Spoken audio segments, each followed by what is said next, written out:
I'm going to let you in on a little bit of my method. Okay, when it comes to safety stuff, I with Wattsman Diesel House, the company that I own and founded and all that kind of stuff, I basically am your safety guy. Okay, people call me, you can call me, email me, whatever, and at sam@wattsman.com. And I'll come into your company and basically be your director of safety. Okay, I want to help companies with that. And it's one thing to just be a consultant where you go in and you say, do this and do this and do this, and then you walk away. Whereas what I do is I say, we need to do this, and then I do that for you. Okay. Now, I can't give too many specific examples because every company is different. That's the beauty of safety and what I do is that every time I go to a company, they have a different need. Okay.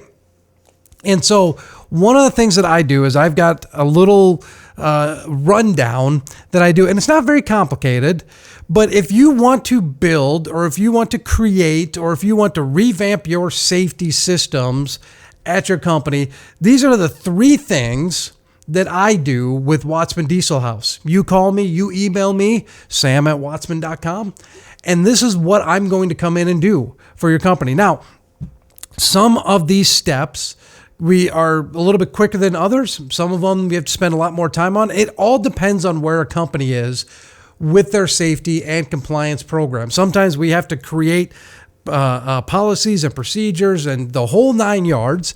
Sometimes we just kind of have to tweak a couple things. Okay, and that's just the name of the game. Some people are great at their safety compliance. Some haven't paid attention, and it is pretty obvious. So that's when guys like me come in and go, okay, we got our work cut out for us. So I thought it'd be a good idea for an episode. If you want to implement these, or if you want to steal these 3 steps that I do, by all means, do it. And if these 3 steps intimidate you, or you just don't know where to start with some of them, contact me. Okay. That's what I do. So, whenever I go into a new company, like I said, there's 3 steps. The first step I always do when I go to a new company, and you can do this as well, is I have to identify the risk. Okay. Risk is kind of a word that we use a lot in the safety industry. Insurance companies use it a ton. It's not really used though in other areas of trucking. Maybe accounting might use the term risk, but that's what we look for when it comes to safety is how risky is what we're doing. How risky is it, And in trucking, here's the bottom line with trucking. It is a very risky industry. Okay, there's really big trucks moving a lot of weight at fast speeds down the interstate system with people who I question how some of them got their driver's license. Not necessarily the CMV folks, the commercial motor vehicle, but the people in cars. You've seen them out there. They drive like absolute maniacs and then are wondering why they end up in crashes. So, but safety or trucking is inherently risky. Okay, that's what it is. And that's why guys like me exist to say, how can we cut down on the risks that are involved? Now, when I say identify risks, I'm not talking about, telling truckers to drive 20 miles an hour to avoid stuff. I'm saying in compliance, in safety, you have procedures and you have policies, and in compliance, you have documents that you need to have in your company, and some don't.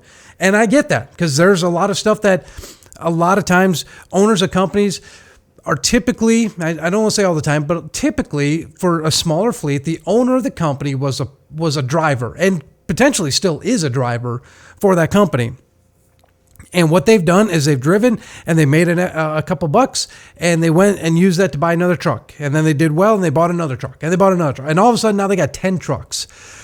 And they don't necessarily know everything that needs to be done when it comes to safety and compliance. They know everything about operations and probably maintenance and how to make money doing this thing. But there are some things with safety and compliance that needs to happen. And just in my experience, a lot of them they don't know. Okay. And I'm not coming down on anybody with this. It's literally, you don't know what you don't know. They don't know what questions to ask because they literally don't know to ask them.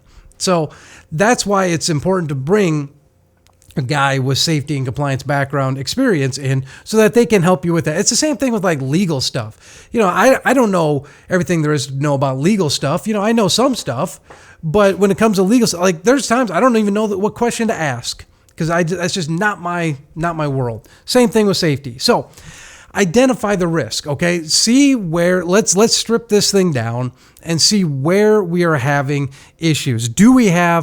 Are we enrolled in a drug consortium? Okay. Are our driver qualification files up to code, up to speed? Excuse me. Do we have everything in there that we need? Do we have a driver handbook? Do we have a driver discipline policy? What happens if a driver has an issue with something? They're running past their e-logs and stuff like that. Do we have a policy in place that we can point to and say, this is how we enforce and discipline drivers when they're doing something that they shouldn't be doing? I know discipline's kind of a big word, but that's ultimately what it is. Are we holding our drivers accountable to do what they are supposed to do and do what is legally expected of them? Okay. So those are some things that I come in, take a look at right away is, do we have all these policies in place? Identifying the risk, identifying the gaps. You'll sometimes hear safety guys say that too.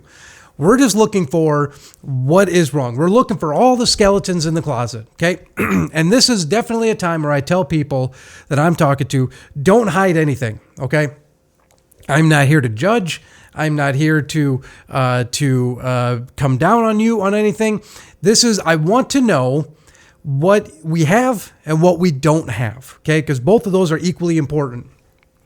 And that is how I'm able to do my job then, is to figure out what we have and what we need, okay? So step one, if you're going to build your safety department, expand your safety department, revamp your safety department, identify the risk.